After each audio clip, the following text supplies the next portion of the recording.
Hey, thanks for coming out. I love this. The last of our series of forums this winter, the Mayoral Forum.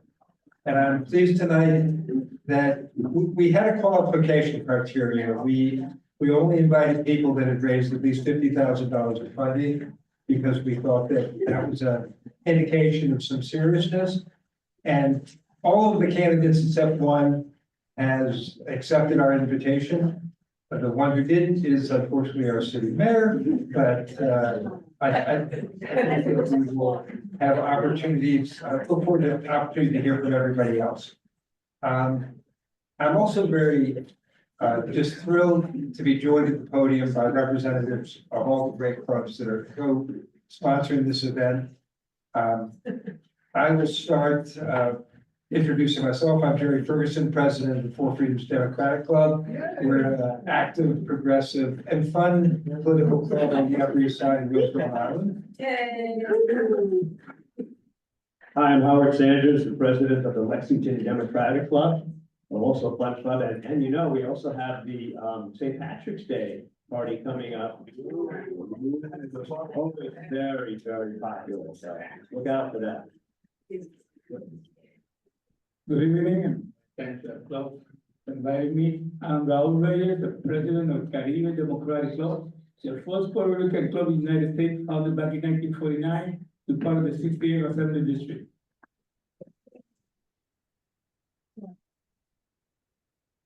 Hey everybody, I'm Faith Bondi. I'm the president of the Samuel J. Tilden Club. We're in the 74th Part C, which is downtown over by Stuyvesant Town and East Midtown Plaza. Thank you for joining us tonight.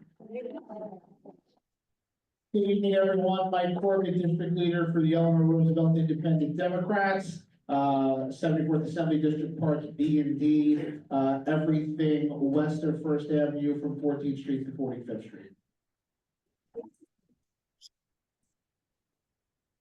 So without further introduction, we have a lot of candidates we're going to be hearing from tonight, so we'll go ahead and get started. It's a hybrid form, so some will be in person and some will be on the Zoom. The first candidate we're going to be hearing from is Assembly Member Zohran Mamdani, who is on the Zoom. The reminder to the candidates, 3 minutes for your initial presentation, 7 minutes for questions, and you'll get notification as you are running out of time. So we'll please turn it over to Mr. Mamdani. Thank you so much for having me. Can you all hear me fine? Yes, we can hear you. It is such a pleasure to be on this Zoom with each and every one of you. I apologize for not being able to be there in person.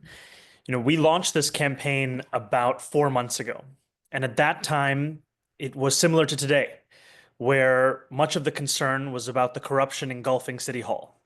Yet then, as is now, for many New Yorkers, this is not the most pressing crisis in the lives of those who call the 5 boroughs their home.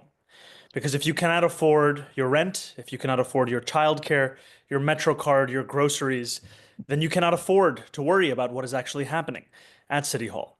And so when we launched the campaign, we did so with 3 bold proposals that would directly intervene in the crises of working class New Yorkers and make their lives better. We did so by proposing a rent freeze for close to 2.5 million New Yorkers who live in rent-stabilized apartments that had been the sites of economic stability historically, but had instead become the sites of rent hike after rent hike after rent hike under Eric Adams.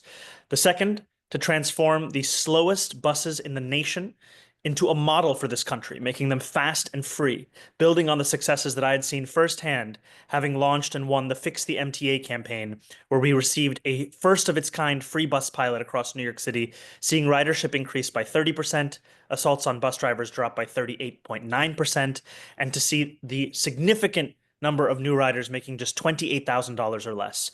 And third, delivering universal childcare to New Yorkers, whether their child is 6 weeks of age or 5 years of age, taking a $20,000 to $25,000 annual expense off of the backs of families that it was forcing them to reconsider whether they could afford to keep living in this city. A few weeks after that, we had the presidential election. And while much of the story that's been written has been about a shift to the right in New York City as the result of that election, what we saw is that almost 5 times as many New Yorkers simply did not vote. And that is, at the core of it, part of a feeling growing across our city that politics does not have that much to do with the crises of everyday life. And this is a campaign that seeks to speak directly to that and answer those very crises. And so in the months since then, we have built upon that focus of an economic agenda by rolling out a pilot program that proposes one city-run grocery store in each borough of New York City, guaranteeing lower prices, as well as a commitment to build 200,000 permanently affordable, union-built, rent-stabilized homes across the 5 boroughs over the next 10 years, finally building housing for New Yorkers that cannot afford the housing that they currently live in or the housing that is on the market today. And so in the time since then, I'm proud the New York Times has described this campaign as being the one with the most momentum in the race, as the one that has raised more than $642,000 in the last filing from 6,500 people, more money than any other campaign from more people than every other campaign combined. And it's such a pleasure to be here with you today in the hopes of broadening our coalition to include each and every one of you. Thank you so much.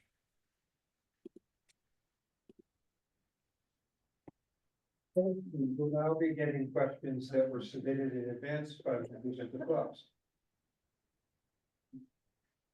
Good evening. Will you commit to maintaining New York as a sanctuary city? Why, yes or why not? Absolutely. I commit to maintaining New York as a sanctuary city. If elected, I would be the first immigrant mayor of our city in generations. And I believe that representation is important, but more than that, we need to see it substantively in policy. And the policies that we've seen is that there is a deep need to actually strengthen our sanctuary city laws and to ensure greater compliance with what was most recently modified in 2017, because we currently have a mayor who is refusing to even clarify for New Yorkers that he will not allow ICE into New York City property without a signed judicial warrant. What I would do is to make that very clear. I would go beyond that to provide legal representation for immigrants that are in need, which we've seen has a proven impact in keeping families together and keeping New Yorkers in their homes. And I would take an inspiration also from what the de Blasio administration did when they were first encountering a Trump administration, using every single tool at their disposal to protect New Yorkers, because that is who asylum seekers are. And what they did then is shred the personal information behind ID NYC when the federal government was looking to acquire that. And what we have right now instead is a mayor who's more interested in collaboration and cowardice than in actually standing up for New Yorkers who need him.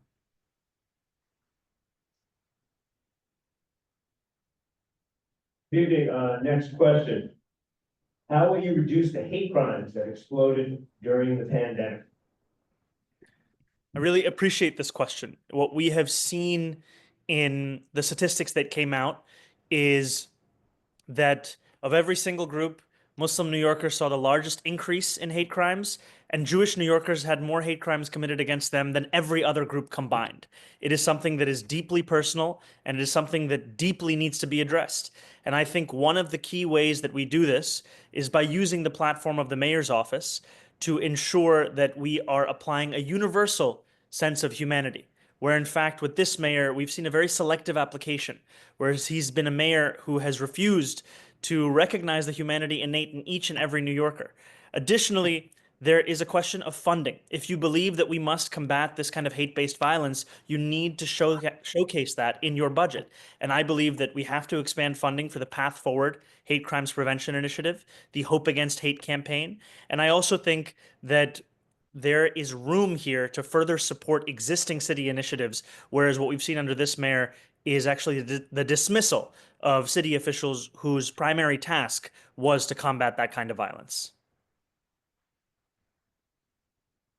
How do you support small businesses and local entrepreneurs in underserved communities? I'm sorry, would you mind, how do you support small businesses in underserved communities? How will you support entrepreneurs and small businesses in underserved communities?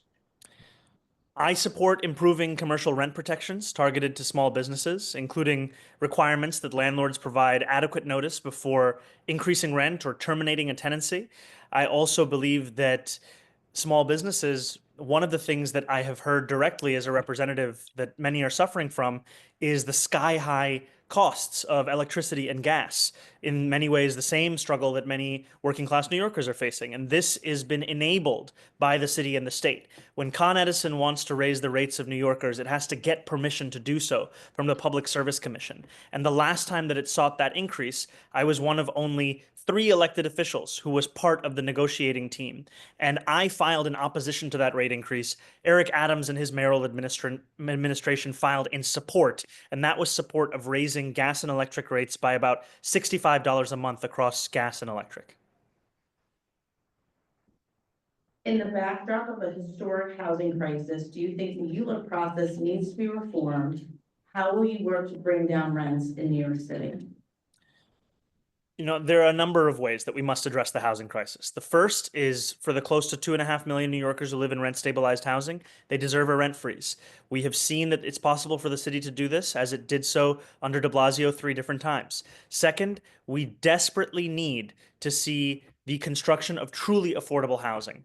My proposal to build 200,000 new affordable homes is one that will be building homes for families of 4 that earn $72,000 a year, for New Yorkers who live in shelters and can't find a landlord to accept their voucher, for the 2-union family household who cannot actually afford to find the new unit they could live in to expand their family. And to your question about ULIRP, I believe that we need to fast track much of this planning. And what I mean by that is that any project that commits to the administration's affordability, stabilization, union labor, and sustainability goals will be expedited through land use review, because what we are seeing today is too many pointless delays for projects that are very clear from the get-go as to whether or not they will fit those goals.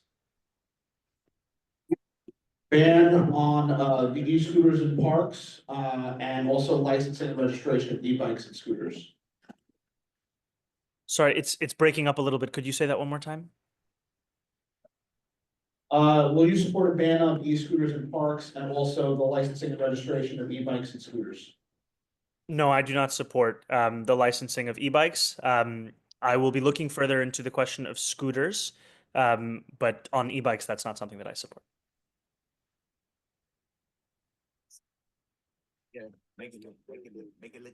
Hey, stand.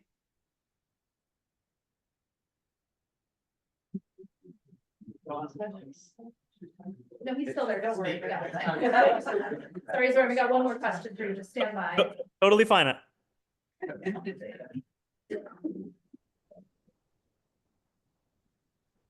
How do you plan to address people's concern about public safety while returning out to the age of rapid stop and frisk? When this mayor ran for the office that he holds, he said that New Yorkers did not have to choose between safety and justice. And he has shown himself deeply uninterested in delivering on either.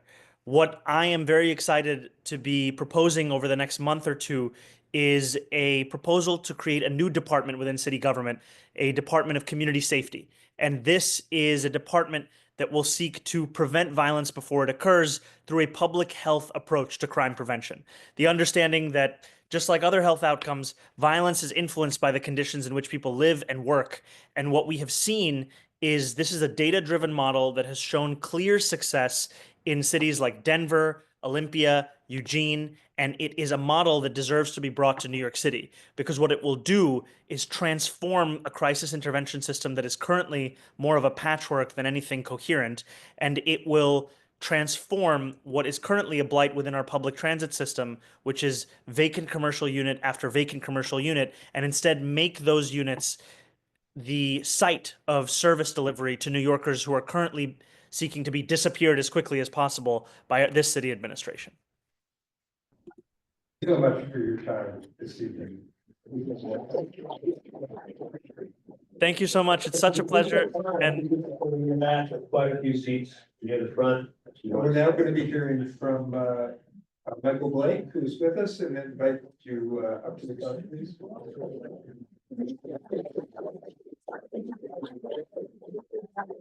For those in the back, you know, she's in front, so please. Jerry, you have 3 minutes to speak and then 7 minutes to answer questions. And I'll be holding up for. Good evening. Good evening. Good evening.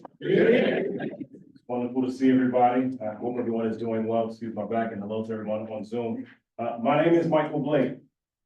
We pay too much, and we don't get enough back, and we deserve much better in our city. I'm coming to you as someone who is born and raised in the Bronx, New York. Yes. Well, yes, I like that right there. Who served in the assembly for 6 years. I led the creation of the My Brother's Keeper program. The prompt pay bill so that businesses get paid faster in New York State. The development of the Veterans Affairs effort, so that actually veterans can be aware of resources. Before that, I had the honor of working for President Obama for 7 years. I led the African American and Minority Business Program in the White House, was part of the team that created the Affordable Care Act, made sure that we helped communities all across our country. I was the vice chair of the Democratic National Committee for 4 years, where we actually were able to have chances to change the game for our communities. I am running for mayor of New York City because we deserve better, we deserve the best, and tomorrow begins today. What does that mean? That means we can address the true cost of living. I fundamentally believe we should have universal child care. If we do that, we can make it easier for families to be able to have an opportunity. Is it all right to walk around? Is that all right? I do believe that we should have guaranteed income. Because if we had an opportunity, then you can raise wages and put more money in people's pockets all across our city. We can have a chance to make sure that we're fully addressing what's happening by having local median income. Because AMI is not working in our city right now. It is not making it more affordable in any of our communities. We have to go further when it comes to housing. I fundamentally believe that we should have a Michelama 2.0, where we can actually have a focus on what's happening on middle-class housing. I know that because I was the chair of the Michelama Committee in the Assembly, and we need to make sure we create more opportunities across the board for truly affordable housing. I do think we should transform what happens with education. And just tonight, I rolled out our education plan on New York One. It is on our website at blakenyc.com. Very specifically, I think every child should have civics, financial literacy, and mental health before they graduate. You can have global citizenship if you do it in that regard. I believe we should have it as it used to be, where every child, when they graduate from New York City school, can go and have CUNY if they so choose that, but make it easier so everyone can have an opportunity to transform the game. You can have public safety while you make sure that our cops, yes, are going out on street patrol, but let's be clear that we need to have mental health support that's happening in our communities, because you can end poverty and homelessness and have safety at the same time. I'm also a faith leader, and so I understand the responsibilities of how we come together as one. And the consistent attacks that have been happening in all communities, whether it be Jewish, Christian, Muslim, and all, is unacceptable. And let's be very clear, we need a change in City Hall, because Vice President Adams is actually not helping us right now.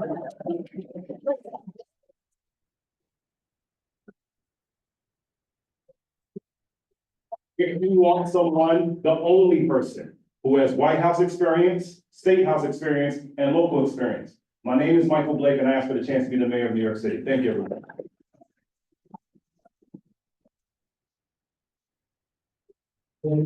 Questions that were submitted by audience members.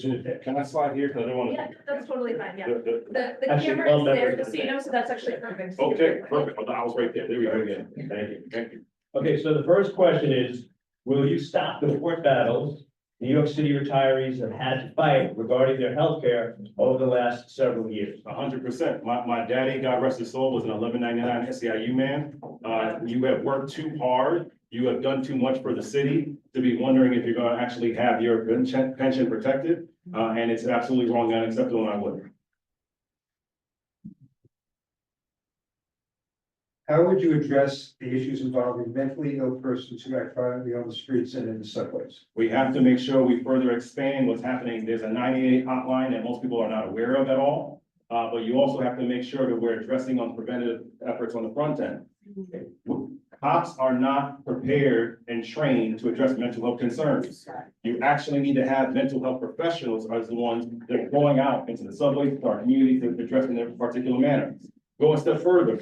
If we had true nonprofit reimbursements that were happening, so that those that are actually addressing the concerns in our communities, if you do it that way, then people can actually get the support that they need on the front end and the back end. Because what is happening right now is effectively, we're saying to someone, I'm going to help you for 30 seconds or a few minutes, but I'm actually not transforming your lives for the better. So if we do this in a comprehensive way of actually addressing not just the stigma, but actually the treatment and the comprehensive treatment, then everyone can actually have a chance to win and to thrive. Everyone can feel safe, and you can be serious about this. Lastly, we have to be very clear. The attacks that are happening in DC will have tremendous impact here locally. And the cuts in funding will have devastating impact here when it comes to mental health, when it comes to public safety across the board. And every person in this room has to ask yourself, who is actually ready after 11 months and 11 days of what Donald Trump is doing to destroy the city and hurt our communities. We saw it again today because they said they were going to cut funding here unless we agreed with their unconstitutional behavior around illegal immigration. The reason why that's relevant around mental health is because if he's doing that, he's going to cut funds when it comes to anything that's health related. And if we are serious about helping our communities, then we have to have a comprehensive approach on how we do that.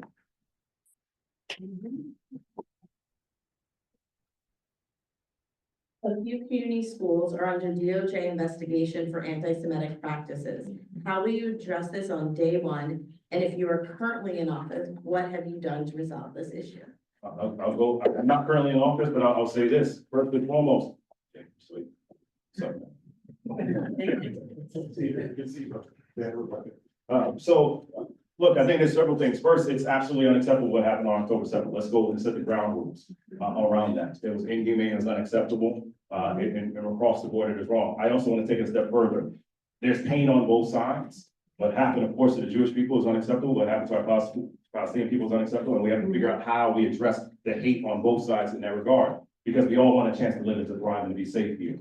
That the attacks and the behavior that has happened not just on college campuses, but across the city is absolutely unacceptable. There has to be accountability. If someone is, whether it be beating down on a school door or attacking you or putting a swastika on the door, they should be held criminally liable. That's how you change the game. That's how you hold people accountable. Now, let's be very clear. I am not saying that someone doesn't have opportunity to have free speech, but there's a limit to that. There has to be responsibility to that. And there should not be an element where free speech leads to hate. And as someone who's a faith leader, I wouldn't tolerate it at all. I'd be fearful of it. It is wrong, it's unacceptable. We've taken the steps to actually counter that pretty consistently. How will you ensure that New York City schools stay safe for our trans and non-binary students? And I'm gonna add to that question and immigrant students as well. I'm the one that's actually best prepared on this issue. That anyone of you of educators in the room, there's a book called The Savage Inequality of Children in American Schools by Jonathan Kozol. I was there at P79 when they wrote about it. So when you look at the track record of what I did in the assembly, I was the person that was the co-sponsor in the funding effort for Boom Help, where we made sure that we helped our LGBTQIA students have actual protections, because usually what was happening is that stigma was driving people out, and we actually weren't protecting people and providing the support that was necessary.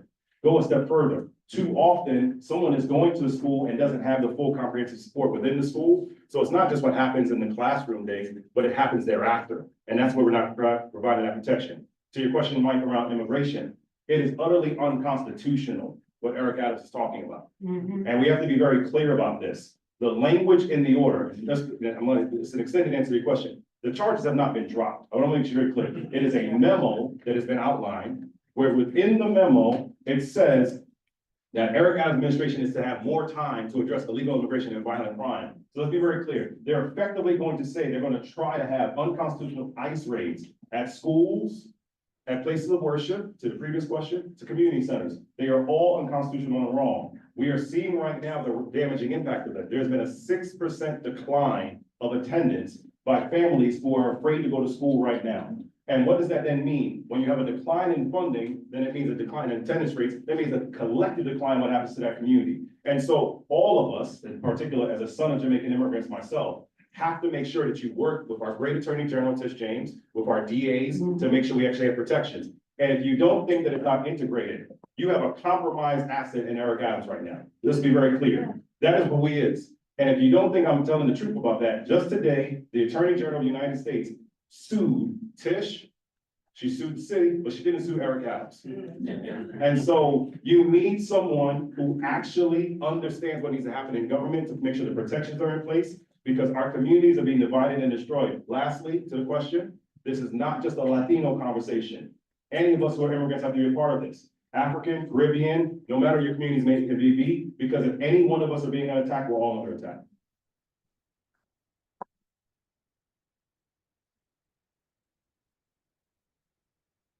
The city have been notoriously slow in paying non-for-profit that are contracted to perform vital services to the city.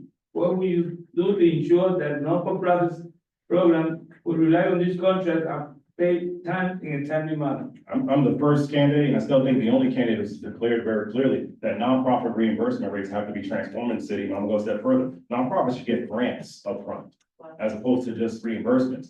It is a foolish process that's regularly happening where you're asking 66% of the city's services to be provided by nonprofits. And you get paid months, if not years down the line after the fact. It is wrong, it is unacceptable. I would never say to any person in this room, I want you to do work right now, and I know I can pay you in 2 weeks, but actually I changed my mind, I'm gonna pay you in 2 years. It doesn't make any logical sense. So to your question, for us to actually provide the support and the services we need to our city, you have to make sure that there's upfront funding to our nonprofits. You have to have greater transparency in the process. You need technology to be used for good so you can actually track the funding. I've laid this all out on our website at blakefornyc.com around the responsibility of who we are. A mayor is a manager of $100 billion enterprise. And you need someone who actually has ran a small business, who has worked in the White House, who has come back home. I understand what's happening with our nonprofits. I'm ready to do that as your mayor. So thank you for being with us tonight. Thank you very much.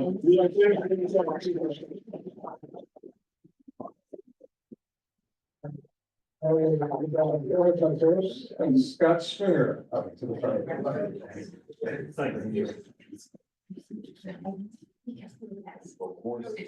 There are seats up front for anyone standing in the back, so feel free to come up.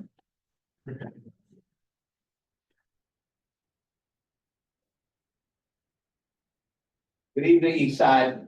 By the way, my son in the back, my 11-year-old, he's here at our first forum ever. Same age I was when I started with Bella and the first thing he said to me is, wow, Michael Blake is smart. Love you, Scott. I'm not happy with this, but okay. So look, it's great to be with all of you tonight. I want to cut right to the chase. I think this is one of the most important local elections we're going to see in our lifetime for a lot of reasons, and you know those reasons. There's a lot of candidates that are going to be very good, and I don't begrudge anybody running except two, Andrew Cuomo and Eric Adams. But I think what separates out my candidacy from others is I have not just had the most experience in government, but every office I've had for 29 years, I have done the big work, the work that made things transformative. In the assembly, I was a reformer who ended empty seat voting. As borough president, you all know, we reformed the committee boards, we brought urban planners to the east side, we fought unscrupulous developers, and we never backed down. And as controller, we changed that office fundamentally nationally. We divested $4 billion from fossil fuel. They said it couldn't be done. We divested from gun manufacturers. They said that couldn't be done. We then said, look, let's get out of private prisons because that hurts our kids. And I pulled our money out there. I created one investment meeting for the pension fund at the same time, a 9% return rate. I have gone out as an activist, actually going out after Eric Adams, Bill de Blasio, time and time again, 364 days a year. I took off one day Christmas, I worked through Hanukkah, and I was not afraid to take them on. Let's face it, Eric Adams is the problem, but our government has been asleep. You can't sleep through the controller's office at this moment. If I was controller today, Eric Adams would not be in this much trouble because I wouldn't let him get away with it. Thank you.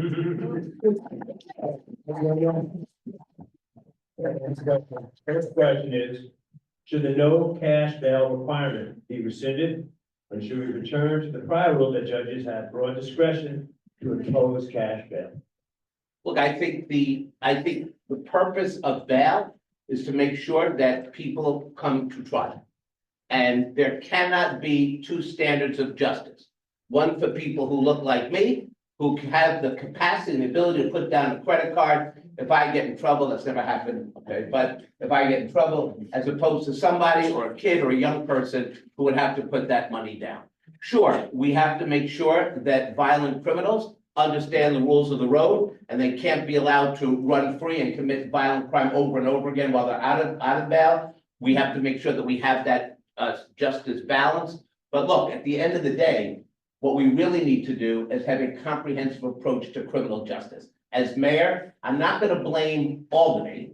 What I'm going to do is fix the broken system right here in New York. I have analyzed this, I have audited this, and I'm telling you, we can create a safe city, but we can also help the most vulnerable people, and I know how to do that. Thank you. A question from one of our members who says that the member would like to see a signing ceremony on your first day of office where every senior member of your government would sign a strict ethics code of conduct. Is this something you would consider, or what are your thoughts for restoring faith in government?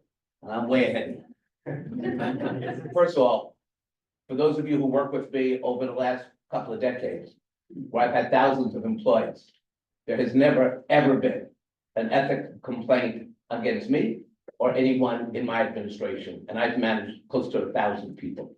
And the reason I attract the best, the brightest, and most honest people is because they know that I have zero tolerance for this corruption. So when I'm mayor, we're going to adopt either by executive order or through the city council, the biggest ethics reform plan this city has ever had. No more will people be able to walk into government, do 2 years, and then walk out and do 2 years, tripling their salary, playing with the contracts they've made. We're not going to have campaign contributions after a ULIP is done, which is quote unquote, thank you money. We're going to ban that with the CFB. The truth is, anyone can sign a pledge, but I have an ethics plan that I announced on day 1 for the city of New York, and I'm going to enact it. The question is, the city adopted Vision Zero policies 10 years ago to eliminate death and serious injuries caused by motor vehicles, but not enough gains have been made. What will you do to move Vision Zero goals forward with respect both to public safety and livable streets? Look, this is a very precious issue for me and for all the parents who lost their children. I have 2 little guys, and I do not rest at night until they are home. Ask my wife, I am one of those parents. I worry about that driver. I worry about going through red lights in school zones. It should have zero tolerance. Now, we have to do our part. Better dedicated bus lanes, better dedicated bike lanes, more safety, lighting in our city streets. We can never give up on these issues. But we also have to hold our elected officials accountable. And I'm going to tell you this, the mayor issues parking permits to elected officials. It's the perk that they get. They get to park anywhere because they're always on official business when they're not having dinner. And here's my rule, because we're going to set an example on day 1. If you're an elected official and you get a speeding ticket in a school zone, I'm suspending your parking permit. I don't care who you are. If you're a politician who has a suspended parking permit or ran up hundreds of dollars of tickets, and you go to a Vision Zero press conference with a mother who lost a child, I am taking your permit away forever, forever. We as politicians, elected officials, have to lead by example. And I will put forth a transportation plan that does 2 things. Moves New Yorkers and have a 5-borough transportation plan, but make sure that in planning that, we have the opportunity to have safe streets. People say this fact, or doctors say this. If you're a senior citizen, you're in your 60s, we'll call this out. Younger people, you can just ignore me. But if you're my age and you fall, the most dangerous thing that can happen to you. You can live to 100 if you never fall. Every time a senior falls, they begin a path that they can't get back from. Every time a child gets hit, we sometimes lose those little kids. And as mayor, we're going to have a DOT that's going to respond to the needs of the people here, I promise you that.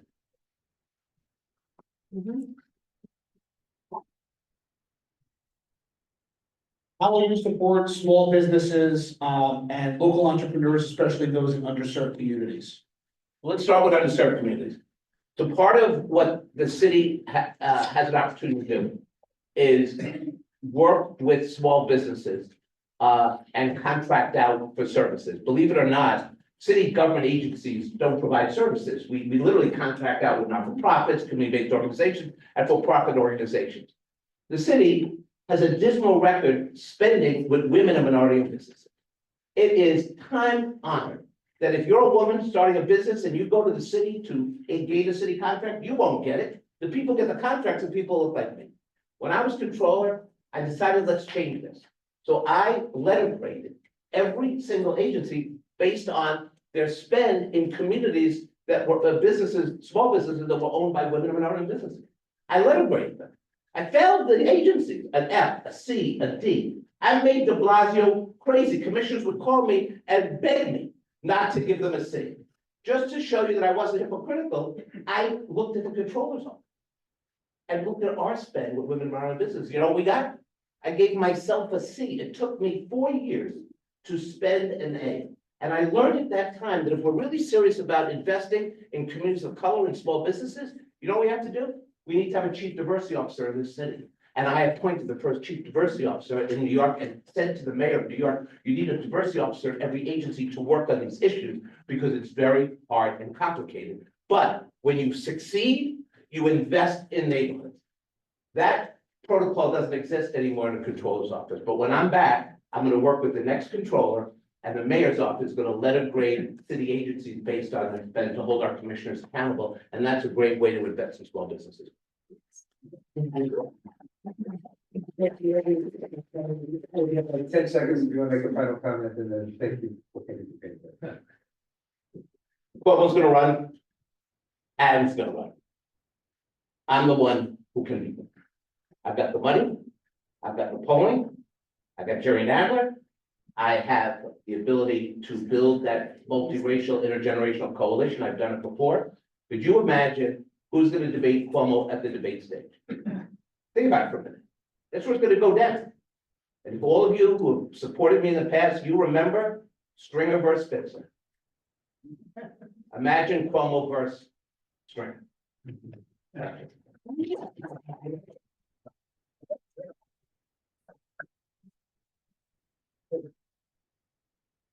And that was hearing from Senator just Ramos. So. Is she here? Ramos, are you here? Mr. Ramos?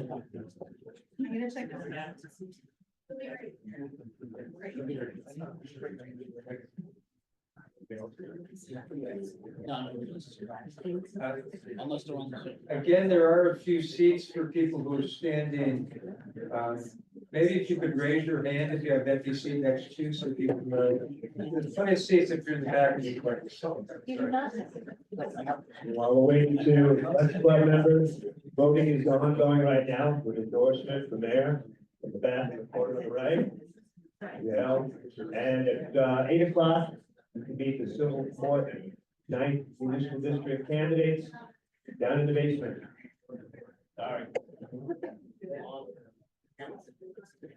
While we have time, I guess we could also say that, if you're a member of Eleanor Roosevelt Independent Democrats, we'll be holding our endorsement meeting tomorrow at 6:30 p.m. at Strauss Houses, and then subsequently voting online. So, please, come join us tomorrow night if you're a member of the Eleanor Roosevelt Independent Democrats. And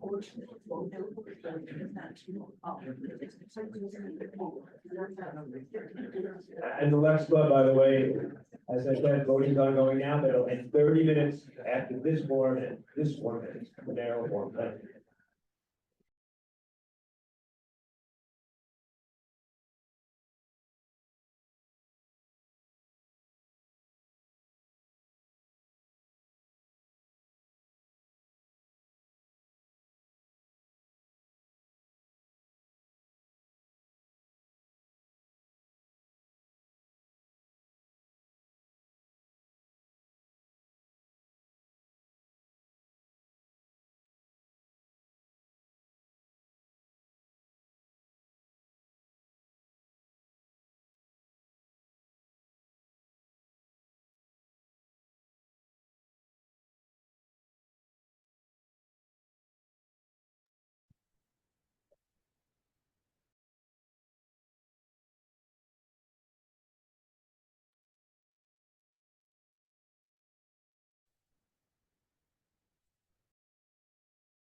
Forward a little bit because since Senator Ramos has otherwise, Whitney Tilson is here. And so invite you to come and speak. 3 minutes of comments, and then you're gonna get 7 minutes of questions. And Erica is the enforcer of time. Okay. Great. Good day. Good evening, fellow Upper East Siders. I'm Whitney Tilson. Nice to be here. Thank you for accommodating me. Okay.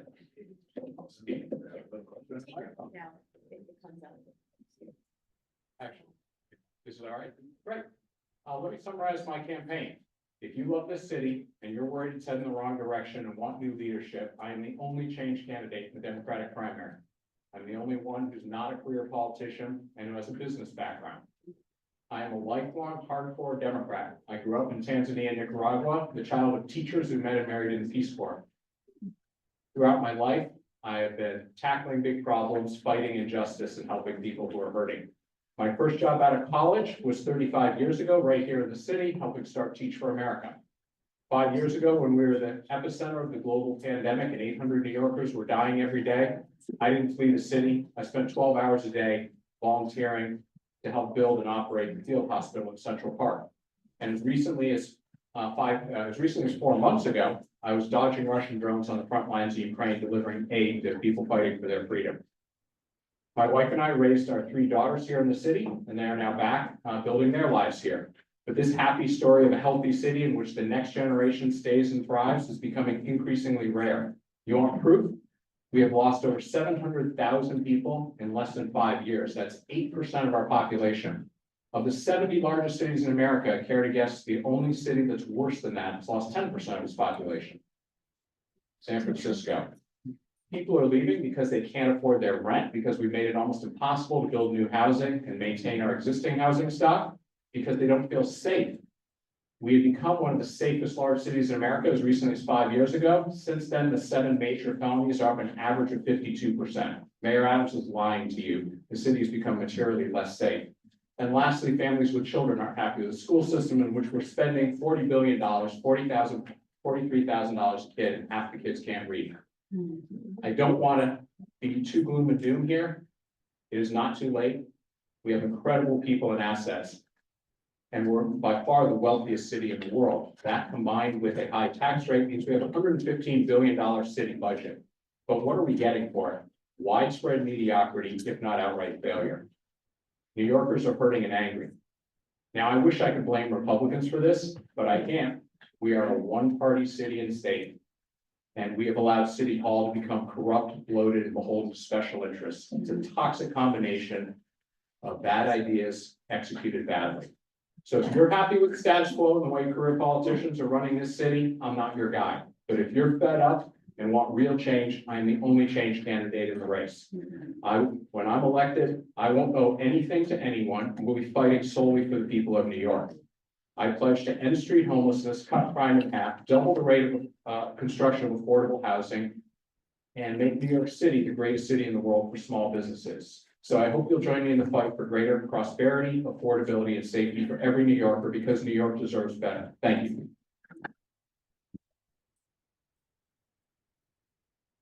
Question submitted by Here, okay. from members. Yes. What can the city do to ensure every family has access to universal pre-K?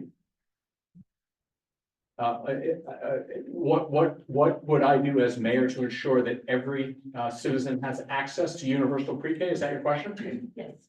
That's actually one of the few things I think that I give Bill de Blasio a lot of credit for, building that program. And I actually think we need to expand it more broadly to 3K, to younger kids, because 70% of a child's brain development occurs in the first 3 years. So I will fight for that. Thank you. Next question, should the no cash bail requirements be rescinded? And should we return to the prior rule that judges have broad discretion to propose cash bail? No, but we seriously need to reform that law. I co-chaired Central Synagogue's Criminal Justice Reform Initiative, fought for many years for the bail reform law, but the trade-off was always we are the only state in the country to this day that does not allow judges to consider a defendant's dangerousness in a pretrial decision. And we are the only state in the country that is true. So the trade-off is get rid of a racially disparate, unfair, and dangerous bail system, but we had to fix us being the only state that didn't allow judges to judge and make judgments. It was a terrible mistake passing that law, getting rid of bail, but not giving judges dangerousness. Put 100,000 people on the streets in the first year in 2000 that law went into effect. Is it any surprise our murder rate in the city went up 47% that year? So we need to fix that and allow judges to do their job, which is make judgments that protect us.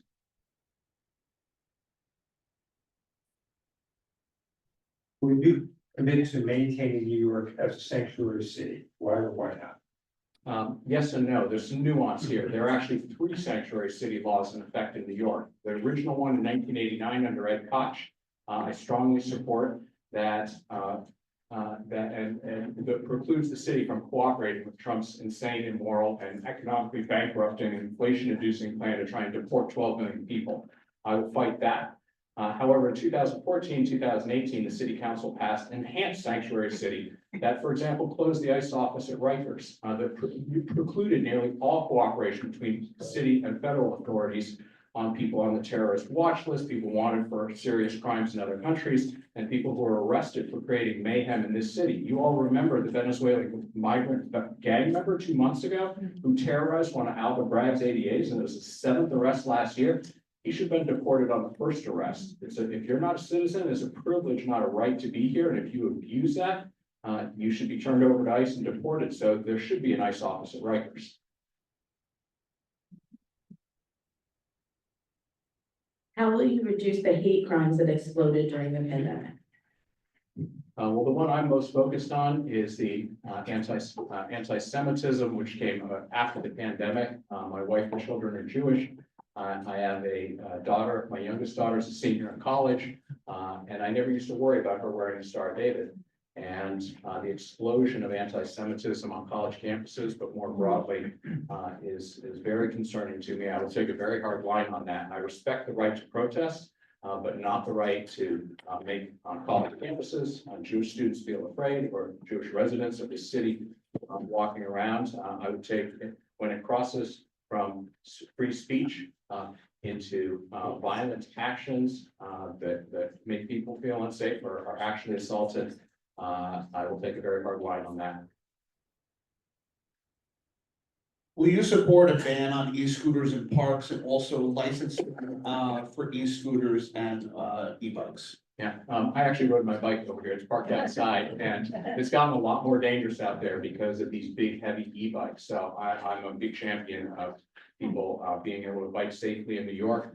I do think that any e-bike, because they're much heavier and much faster, should, number one, be speed regulated. Anyone who operates these, they should be able to go faster than 15, 16 miles an hour, not the speed at which they will kill people. They're also, because they're a lot heavier, are much more dangerous. So I think they should be licensed and be required to be licensed and insured. And by the way, I think the companies that are employing these delivery folks, they are the ones who need to be held responsible, because they're the ones putting these delivery drivers on super fast schedules where they really have no choice but to speed. How will you address the issue involving mentally ill person who act randomly on the street and in the subways? I'm sorry, I missed it. Was it around how would I deal with street homelessness? Is that the question? Mentally ill person. Oh, mentally ill. I actually am doing a press conference tomorrow where I'm addressing this, and I do not believe anyone should be allowed to sleep in our public spaces, whether it's not in Central Park, you can't do it in any public park, it's not allowed. I don't see why it's allowed in our streets or our subways.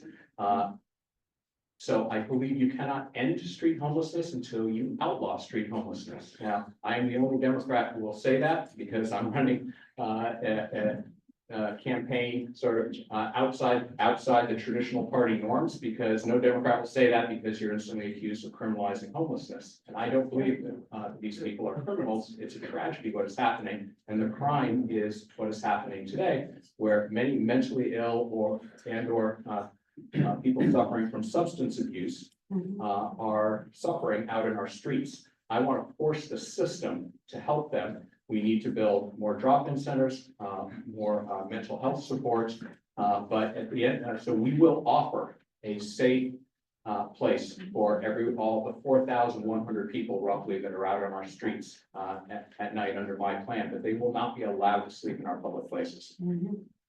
One more question we have time for. How will you increase focus of concerns of Roosevelt Island residents who feel overlooked by our officials?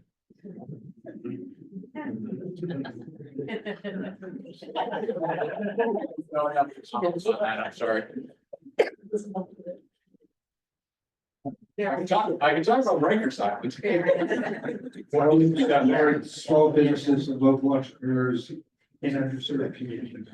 Yeah, it's not just underserved communities, it's across the city. I've built a half dozen small businesses in New York over 30 years. So I'm well integrated in that community, and I can tell you, anyone operating a deli, a retail store, a restaurant, I consistently hear, quote, "They treat us like the enemy" in terms of dealing with the city government, and that it is the worst environment in their history, 20 plus, 30 plus years in some cases, right now. There's part of what I was talking about the bail reform law and all. We have basically decriminalized all of the most serious crimes. And that means cops don't even show up. Someone comes in and just brazenly steals from a store. Store owner calls up and the cops are like, was anyone shot, stabbed, or violently beaten? And if the answer is no, they don't even show up at this point because it does no good. They're out the same day. We need to make crime illegal again in this city. Thank you very much. Thank you, sir.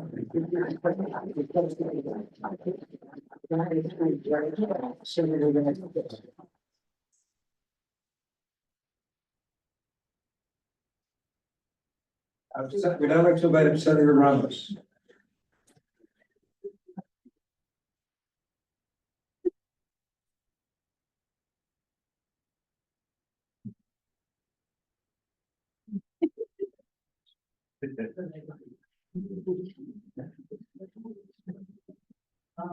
Thank you for joining us. You have 3 minutes for introductory remarks and then we'll be 7 minutes for questions. Is that your turn? Thanks. Well, good evening, everyone. My name is Jessica Ramos. I am a candidate for New York City Mayor. I currently work as a state senator representing my community in Queens, where I'm born, raised, and raising 2 boys. I have been in the Senate now for nearly 7 years. This is my 7th legislative session. I chair the Labor Committee. And I have actually been in public service now for 20 years. I started my career as a city council staffer during the Bloomberg administration. I was a member of the de Blasio administration, helped deliver on the universal pre-K. And so I've had a front row seat to 3 administrations. And I decided to run to lead our city largely because I'm fed up. I'm fed up with the corruption. I'm fed up with our executives dragging their feet on a lot of the goals that we need to meet, whether it's climate change, whether it's actually meeting our need for affordable housing, whether it's low-income housing or modest equity homeownership opportunities. And I really want to make sure that my teenage boys feel safe in this city, like me. So I thank you all for putting this forum together. Being in this particular area of the Upper East Side is very special to me. Because up until I was 16 years old, my dad ran a printing shop on First Avenue and 81st Street. So for those of you who remember Emery Lauber and Emery's Printing, my dad was the foreman there. So I grew up going to Eli's Bakery and running around and going to St. Monica's as a kid. So it's really special to be here today, and I can't wait to answer all of your questions. In advance, we'll be ready. Okay, so we'll start.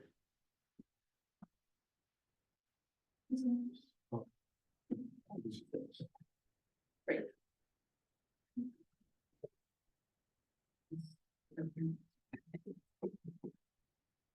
How will you reduce hate crimes that exploded during the pandemic? Thank you for that question. That's a very serious question. There's a lot going on in the world right now, and there are all the bad actors really looking to divide us in every which way. So we experienced a lot of hate against the Asian community during COVID particularly. Right now, we hear a lot of xenophobic rhetoric, particularly from the White House, but unfortunately from some of our neighbors as well. We've heard of Islamophobia, given things that have taken place. But unfortunately, anti-Semitism continues to skyrocket like no other type of hate crime. The statistics are there and we know that it's happening. So I believe in both prevention and accountability. I think making sure that our children are very aware of how diverse our city is, making sure that those of us who are non-Jewish understand the plight of the Jewish people, know that the Holocaust is real, because unfortunately we have to now say that to people. But I say that as a mother who has taken my kids to the Jewish Heritage Museum. Actually, we did that on Rosh Hashanah, and found that it was closed. Which I totally understand, because it's such a sacred holiday for the Jewish community. But I think it's also an opportunity for everyone else to actually be relationed with the reality of the world. But those are conversations that we have to have with our youth. And as a mom, I really, really believe that. So that's on the prevention side, making sure that we're culturally competent, that we're teaching our children how to respect people of all colors, of all faiths, of all walks of life, of all gender identities, of all sexual orientations is really, really important. And I say that as someone born and raised in Jackson Heights, the most diverse place on the planet. Let me tell you, there are good people everywhere. And unfortunately, there are bad people sometimes too. And that is why we have to make sure that people are held accountable when crimes take place. I'm both someone who was stopped and frisked during the Bloomberg administration as a young adult. And I was also someone who benefited from a neighbor calling 911 when a former partner was hurting me. And so that is a real balance to have. But when somebody does wrong, there has to be the appropriate measure in order to make sure that we are deterring other people from committing the same grave mistake. So I want to make sure that we are addressing that. I think closing Rikers is important. There's a conversation that is ongoing where we have left off about borough jails. And I know there's many different feelings about that. I want to make sure that we have all of the community input we need when it comes to that. But I also want to reopen the mental health institutions that Governor Cuomo actually closed over 10 years ago. It is not okay for those who are severely mentally ill, and yes, that includes people who have anti-Semitic feelings as of late. We need to make sure that there are the appropriate institutions to put them in without waiting for them to commit a crime, without waiting for them to have to plead guilty. Mental health help should be available for people in the short term, in the midterm, and yeah, sometimes in the very long term.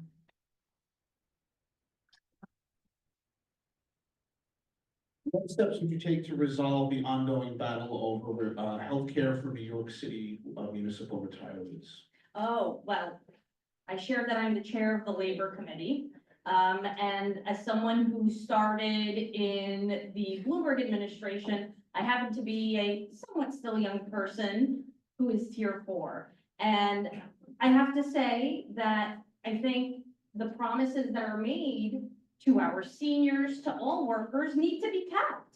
If we tell people, please come and give us your best to serve your city, to serve your state, well, then we have to keep our promises in terms of taking care of them and making sure that they have the health care that they need.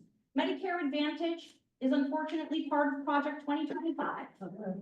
Okay, that is something that we need to stop, full stop in New York City. We cannot allow those type of ideas to become the norm here in New York. And so I would love to be able to not only cover our seniors, but make sure that we are doing so in a way that guarantees financial solvency for the next few years. You guys know that the city isn't capable of levying its own taxes. It depends heavily on Albany. So one of the things that I want to do that hasn't been done in the city yet is to actually hire a chief revenue officer. Someone who thinks through how it is that we can generate more revenue out for the city, thinking outside the box, whether it's bringing order to street vending and making sure people, yes, are permitted so that they can be regulated and inspected, but also to make sure that they're paying sales tax. I mean, to my team's estimate, we're leaving at least $500 million on the street in that way alone. And I'm sure there are many other ways, particularly with parking, and now with congestion pricing and all of these things. We want to make sure that we're not missing any opportunities to generate revenue so that we can make sure that we're taking care of our seniors, even being able to work with Albany to enact universal childcare and then some. Thank you. How will you support small businesses and local entrepreneurs in the underserved communities? Thank you for that question. I have to say that I believe that every New Yorker who wants to open a small business in their community should be able to do so. Amazon has made that extremely difficult. It's very hard to compete, and we are limited to our dry cleaner, the nail salon, the barber shop, the supermarket. That is the extent of the diversity on our commercial corridors, which is why supporting our restaurants and our lounges is honestly so important. Because you know that vacant storefronts become a blight and contribute to insecurity on our streets. I know that especially as a woman, when I'm carrying my pocketbook, I want to make sure there's enough lighting on the street and that there's enough foot traffic on the street. That's really, really important. I hold it a little closer when I have to. So I want to make sure that there are opportunities. That's why we have to cut a lot of red tape, but also Small Business Services has to be a serious agency that actually helps people apply for all of the licensure that is necessary for their type of business. And then for minority and women-owned businesses in particular, access to capital is the biggest hindrance. We can do a better job of working with CDFIs to figure out how to do small interest loans, zero interest loans, perhaps even have a revolving fund in order to make sure that we're keeping our commercial corridors vibrant. Thank you very much.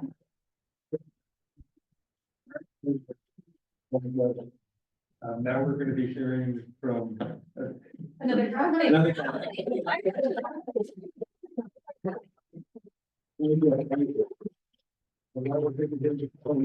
Myrie on the Zoom.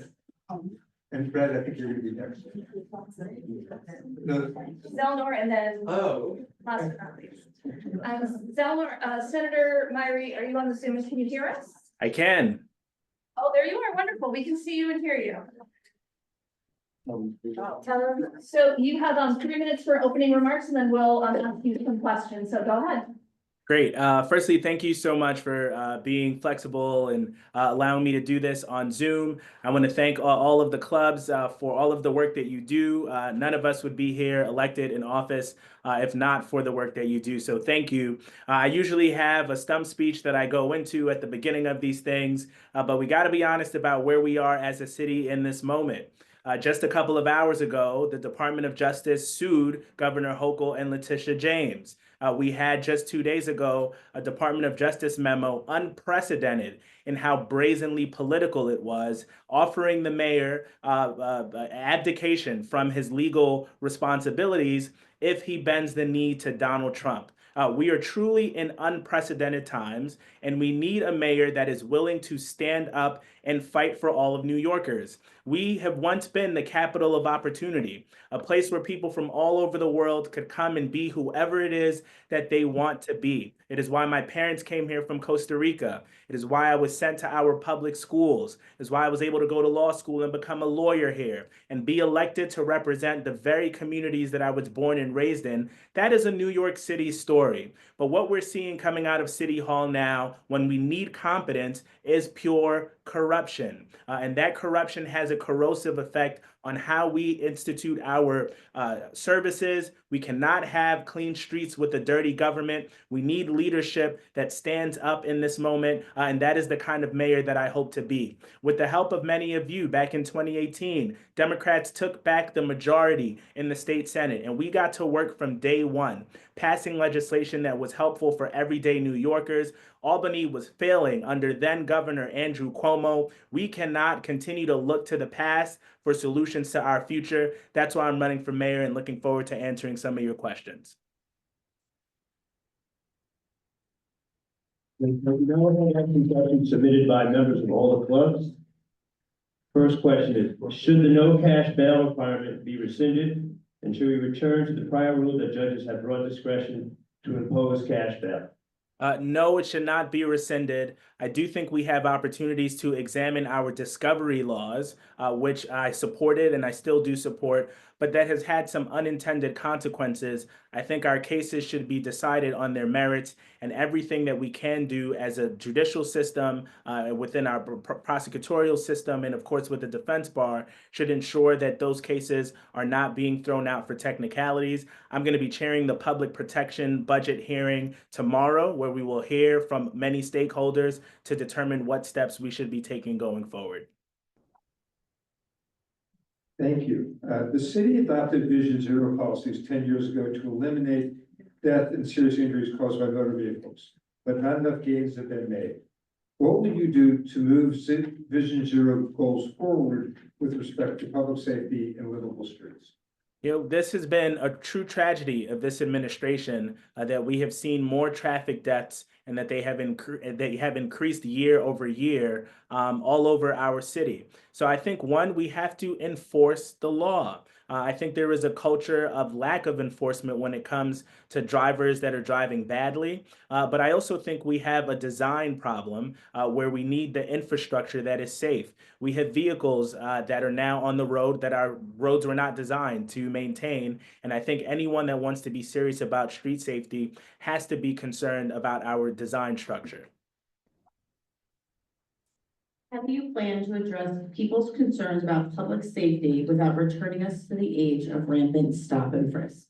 You know, I'm someone that was pepper sprayed in 2020 for protesting police brutality.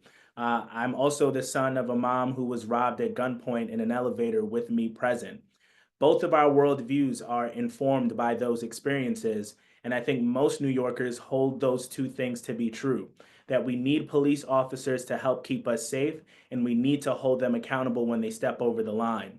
That is why I have proposed a public safety plan that would return our police headcount to where it was in 2018 when we had record low crime, but would also increase resources to the Civilian Complaint Review Board so that they could have everything they need to hold police officers accountable. In the backdrop of a historic housing crisis, do you think that the ULURP process needs to be revamped? And what are some steps you would take to bring down the cost of housing in New York City? Yeah, I've put forward a bold solution to a problem that too many New Yorkers are facing. Our housing is not affordable. People are making the choice to stay here and raise their family or leave to somewhere where it is cheaper. We're getting beat by Jersey City and Tokyo when it comes to building more housing of all types to meet the needs of all New Yorkers. I have a plan for 1 million homes over the next 10 years. I think we must marshal every single resource at our government's disposal to help get that done. I'm also the product of a rent-stabilized apartment. I grew up in one. My mom still lives in one. We need to expand our right to counsel program so that we can protect tenants when they are facing eviction, and also extend it to homeowners who are facing foreclosure and deed theft.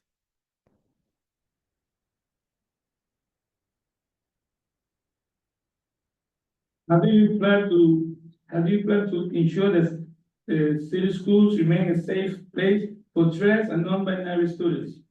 I think certainly under the first 3 to 4 weeks of this federal administration, we have seen how important our schools are in protecting our most vulnerable New Yorkers. So I think it's important that we are not only protecting our students and our families from attacks from the federal government, but that we're investing in the things that we know help our students that are LGBTQIA+. I think that we have seen cuts, unfortunately, in some of the programming that supports these types of students. And I think that we have, as a city, we must invest and we must not be making cuts.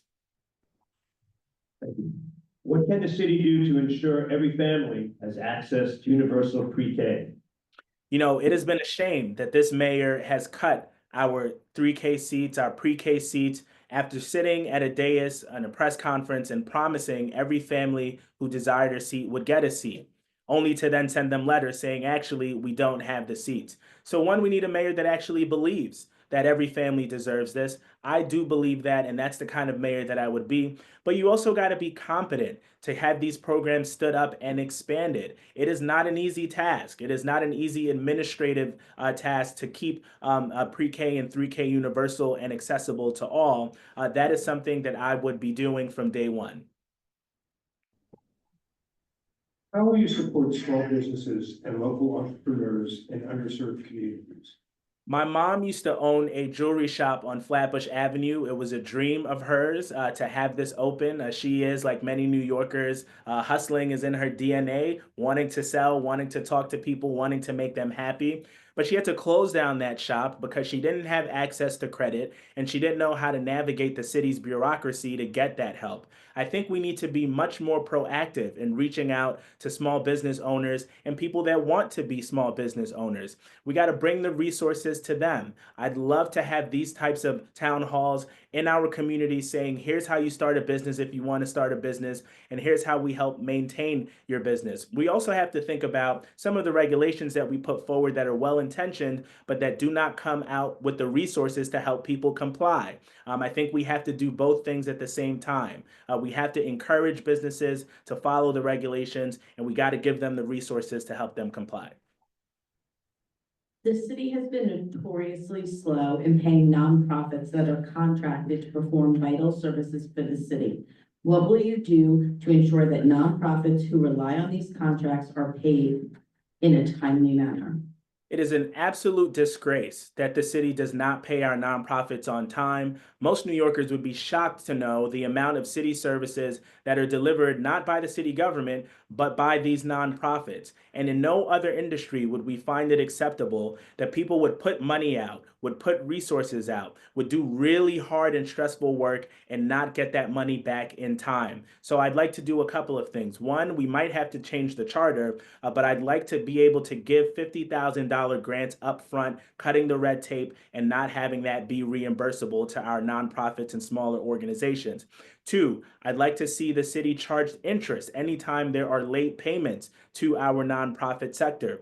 We would have those penalties done in any other industry. I think the city should have that same level of accountability. And three, we got to have a culture change at MOX, at the Mayor's Office of Contract Services, that is focused primarily on ensuring that the money goes out to the door so that the services can be delivered.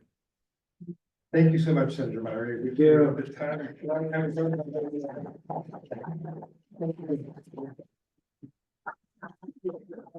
So we're back to introduce another candidate, and Controller Brad, please come forward.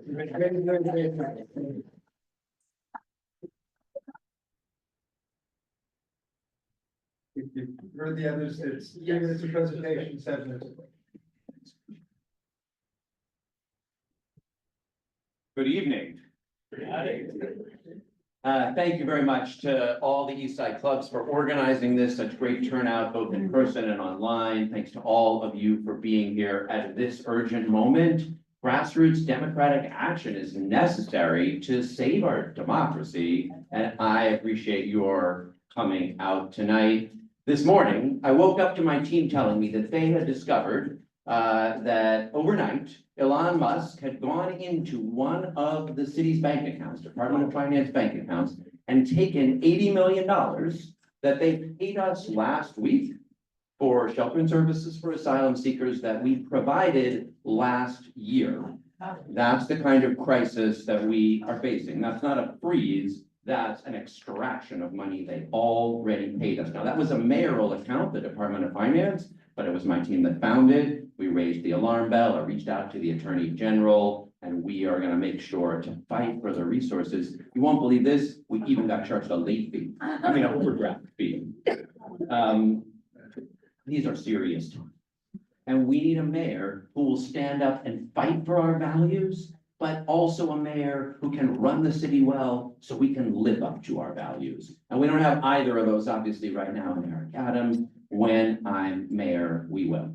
I'm running for mayor to bring a safer, more affordable, more livable, and better run city for all New Yorkers. And what that takes is honest, effective, proven leadership at City Hall, and that's what I can bring. My first safety commitment is to end street homelessness for people with serious mental illness in New York City. I've put out a detailed, ready on day one plan to do it. We do need some increased flexibility for involuntary hospitalization, but as a center, we need a plan for housing with services that gets people off the streets into single room occupancy. There are more vacant SROs than there are people who are homeless with serious mental illness. We can make this city safer. On affordability, lots of people talk about it. I've been doing it my whole career, 30 years, ran 2 affordable housing nonprofits, have preserved and created thousands of units of affordable housing. I champion the Gowanus rezoning, the biggest affordable housing rezoning in recent history. Those units are genuinely and deeply affordable, 3,000 of them. There's even 100 affordable artist studios that rent for $300 a month, I kid you not. I financed the preservation and creation of more affordable housing than all prior comptrollers in New York City combined. You can look it up. Safer, more affordable. I got ideas for more livable to combat retail theft, so the toothpaste isn't behind lock and key. Moped chaos, but for all of that, the city, if it's going to be more affordable, safer, more livable, it's got to be better run. And that's what I'm uniquely qualified to do from having worked in the controller's office. When they sent us that Medicare Advantage contract, I rejected it. It did not go into effect. And they did not go into contract, I rejected it. My audits and my pension fund management have saved the city $2.5 billion. I know how to run this city well. And when I'm at City Hall, you'll have that safer, more affordable, and more livable city that all New Yorkers deserve. Thank you so much for. So you mentioned, you just mentioned e-scooters. Would you support a ban on e-scooters in parks and also licensing and registration of e-bikes and e-scooters? So I support the ban on e-scooters in parks. I support the requirement for e-scooters to be licensed and registered, and more than that, you can't operate a car dealership where you sell unlicensed cars to people without driver's licenses. You shouldn't be able to do that with mopeds as well. So we'll go upstream and not allow them to deal mopeds onto the streets of our city without licenses to licensed drivers. And I support the legislation to re-register Class 3 e-bikes as mopeds so that licensing would be required.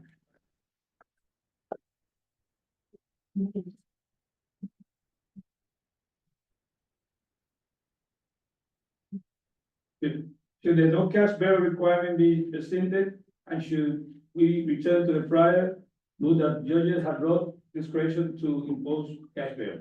I actually agree almost identically with what Senator Myrie said here. We should not roll back the bail laws. My office did a study of them, and what we found is that recidivism did not go up after the bail laws were implemented. There, of course, are some, ways that we need to make sure that we are keeping people safe. And one of them is some tweaks to the discovery laws, which have led to a big increase in the number of misdemeanors that get dismissed rather than being, it's gone from about 40% that were dismissed to over 60% that were dismissed. So Senator Myrie and Assemblymember Michael Lasher have proposed some legislation that will make it more possible for production to take place in a timely way. That's a change that I believe that we need to make in the criminal justice laws. Thank you. How to reduce the hate crimes that exploded since the pandemic? Yeah, I mean, and this is very personal to me as, the highest ranking Jewish New Yorker in New York City's municipal government, parent two Jewish kids, and somebody who just wants to walk around the city feeling safe. I also used to represent a chunk of Borough Park, and I know that, or visibly religious Jews face, violence on the street more than my kids and I do. A few thoughts here, actually one on education and one on serious enforcement. On education, we started working with a group called Chinese American Children and Families, and they do this great program they call AAPI Classroom, where they train high school students, Asian high school students, in the history and discrimination and anti-Asian hate. And then they ask their teachers to be allowed to teach that class to their classmates. And so I went to Midwood High School, and this amazing young woman named Julie Wu taught the class, and she transformed the thinking of the Black and Jewish and Latino kids in the room. We should be doing that in our high schools from every perspective. So Jewish students are doing it, and Black students are doing it, and Asian students are doing it, and it was a powerful and transformative experience, and I really think makes education tangible. At the other end, I met with Richard Aborn, who runs the Citizens Crime Commission, and they have this great program for online hate where you get serious radicalization, and they've got these really impressive tools for sort of scraping and watching the internet and then sending people ads when they seem to be on the verge of hate or radicalization that starts to give them resources. And they're even proposing a program that'll reach out to those folks with counseling, so you can see when people have mental health and when you need a serious law enforcement response. And he told me that with resources from the NYPD, they could actually do geocoding, so you could also have response from the precinct or one of the community-based violence interrupter groups. So I do think, look it up, Citizens Crime Commission, it's a program called BEEP. And when I'm mayor, the NYPD will co-invest with them so that we can scale that up and make it work better to prevent hate against everyone in New York City.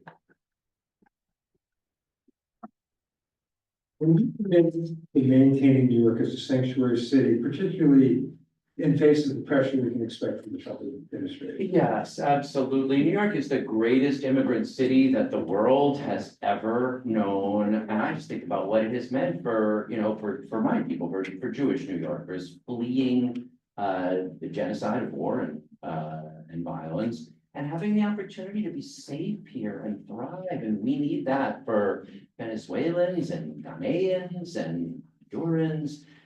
We are not going to let ICE agents into our schools or into our shelters or into our public hospitals. And that's not just because it's the most amazing immigrant city. That's because if people are witnesses to crimes, but they're afraid to report them, then everybody's less safe. If people are survivors of domestic violence and they can't leave because they're afraid they or their partners will be deported, then everyone is less safe. Those laws keep New York City the beautiful place it is, but they're also critical to keep all of us safe.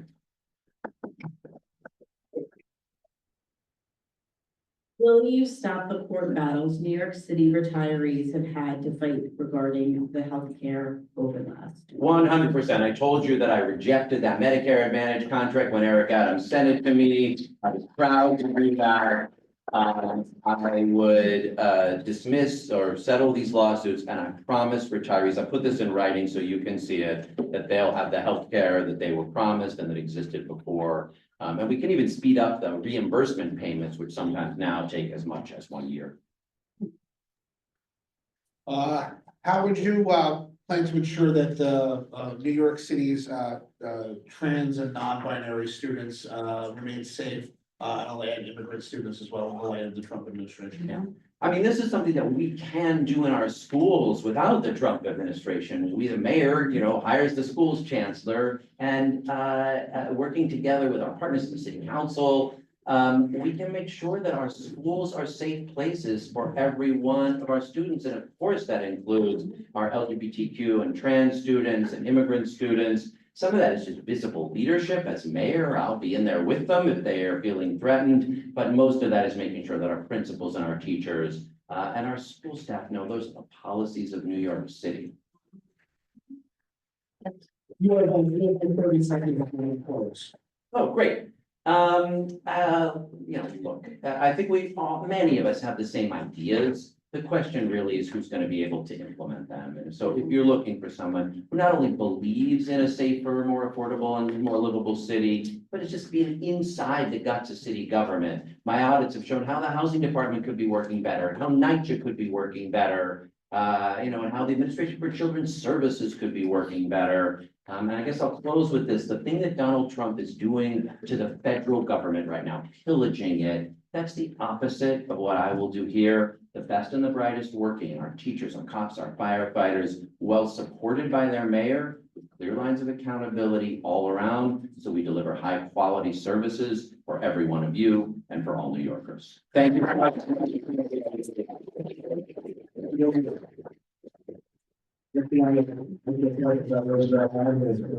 What is the Roosevelt Island question?